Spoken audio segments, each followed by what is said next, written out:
Oh, I know. I know. I know. Okay. Okay, so we'll go ahead and stop it, please. All right? Okay. Yeah. I used to be good looking, skinny, and had hair.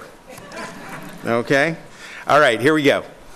General Welch, our Air Force Chief of Staff, often mentions that every airman has a story. Well, today, I'd like to share my story with you. My Uncle Paul was the first person in my family to make the service a career. He served for 20 years in the United States Navy during a tumultuous time in our country and in the Navy. He served 2 tours in Vietnam and made a big impression on me as I listened to his crazy stories about life on the carrier, combat operations, living overseas, and stories about his job on the ship.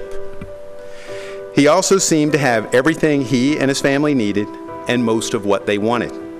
And I thought a life in the service might be a good thing for me as well. So I did it.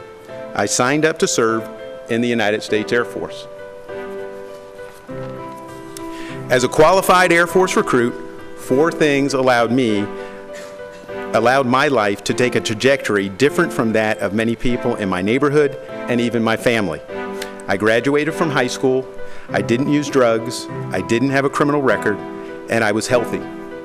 These 4 seemingly insignificant things taken together allowed me to join an organization that would set me up for unimaginable experiences and successes and change my life forever. Many of us, particularly our enlisted force, join the military from humble beginnings, and I'm no different. Joining the service provided me immediate access to the middle class, and for the first time in my life, I was working towards something, not just working. I was working toward an education, toward accomplishing a mission, and eventually a retirement. I had access to many forms of recreation to maintain health and balance, and finally, I had access to money. It was only $250 every 2 weeks when first starting out. However, it was a lot more than I was used to. I entered the Air Force in 1985, a painfully shy, awkward, and naive young man, and was simply hoping to join a team that would give me a fair shot and help me grow. One day I overheard a conversation between my first supervisor, Sergeant Longerbeam, and another NCO. The NCO asked Sergeant Longerbeam, "Hey Albert, what is he?" This was a common question I got when folks wanted to know my ethnicity. Sergeant Longerbeam answered with, "I don't know." And the NCO followed up with, "Well, I don't want to offend him if I tell an off-color joke." Sergeant Longerbeam shot back with, "Don't tell jokes." And with that simple reply, I knew I joined the right organization, an organization that would focus on my performance, on my contributions to the team, and on whether or not I could fix jets. And that, ladies and gentlemen, is the way my career worked for the next 29 years. Men and women I worked with in New Hampshire laid a foundation that gave me confidence to do anything I set my mind to retrain into the intelligence field, to travel overseas, to volunteer for numerous deployments, and to tackle my fears. After a few years in the service, I grew up, became a man, and did the things that you do when you grow up and become a man. I got married, I settled down, and I started a family. And for many, many years, things seemed normal and routine. I was living life as an airman in the United States Air Force, and life was terrific. I went to college, worked toward my degree, I vacationed and traveled the world. I worked and worked and worked a lot more. I got promoted, I moved from assignment to assignment, I served overseas, I bought homes, attended several military schools, deployed to the theater a lot of times. The girls grew up, they learned to drive, and they scared us and the many citizens of South Carolina and Virginia in the process. Michael Anthony was born. What a surprise. We called him our AEF baby. And soon Calla and Carissa were having children of their own, my granddaughters Michaela and Theron. I learned to ski, not real well. I learned to golf, not well either. I learned to bowl, and I'm bad at that too. We shared many holidays throughout the years with family and friends, co-workers, and even strangers from all around the world. All of this was possible because of the encouragement of family, co-workers, bosses, and friends. Like my mom, who's always been there for me and my family, no matter what. Like Sergeant Longerbeam, my first supervisor, and Master Sergeant Tom Rio, the first person in the Air Force I considered a mentor. Donna, who was my wife for 20 years, the mother of our 3 children, and the hardest working airman I ever met. Master Sergeant Steve Beaupre, my supervisor and friend, and the man who taught me to be an effective writer. I'm no Hemingway, but I can string a couple of sentences together. Captain Richard Pearson, the first officer I had as a supervisor, and for the first time, I felt like I had a partnership with my boss. My 2 oldest daughters, who taught me patience. Patience, lots and lots of patience. Folks like Colonel Christopher Stafford, who without any words showed me how to effectively incorporate my spiritual beliefs into my life as an airman. A1C now First Lieutenant Matthew Chapman, who showed me one of the meanings of service before self when he took a $20,000 a year pay cut to join the Air Force in a time of war simply to do his part for his country. And to Chief Paul Boggs, who I consider a mentor more than a contemporary. There are many others who impacted me over the years, and these folks simply represent that much larger group of supporters.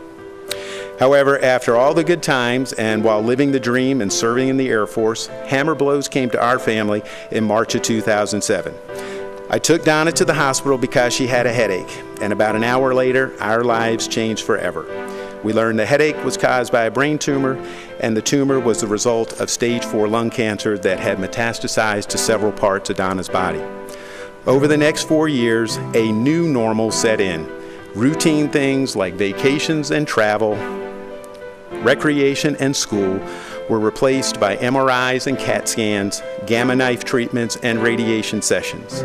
This new normal allowed me to appreciate even more the important things in life, like family, friends, a walk, your health, a cold beer on a Friday night, helping others, smiling, doing something nice for someone, even if you don't know them, and spending time with the people you care about. Throughout my career, I went to work before the kids got up and returned home shortly before they were going to go to bed. However, when I arrived in Ohio, I decided to spend mornings with Michael Anthony before he went to school. Many times we were just up at the same time. We didn't really do anything. However, the time together and I being home was all that mattered. I couldn't guarantee dinner. However, I committed mornings to Michael Anthony and later to Michael Brandon and Rebecca too when they arrived to live with us last summer. Many people help you accomplish things throughout the course of your life. However, some folks aren't able to complete the race with you. They finish earlier than expected. People like my dad, who taught me, when you tell the truth, you never have anything to remember. Like my nephew Christopher, who taught me courage and strength as he dealt with adult issues as a little boy.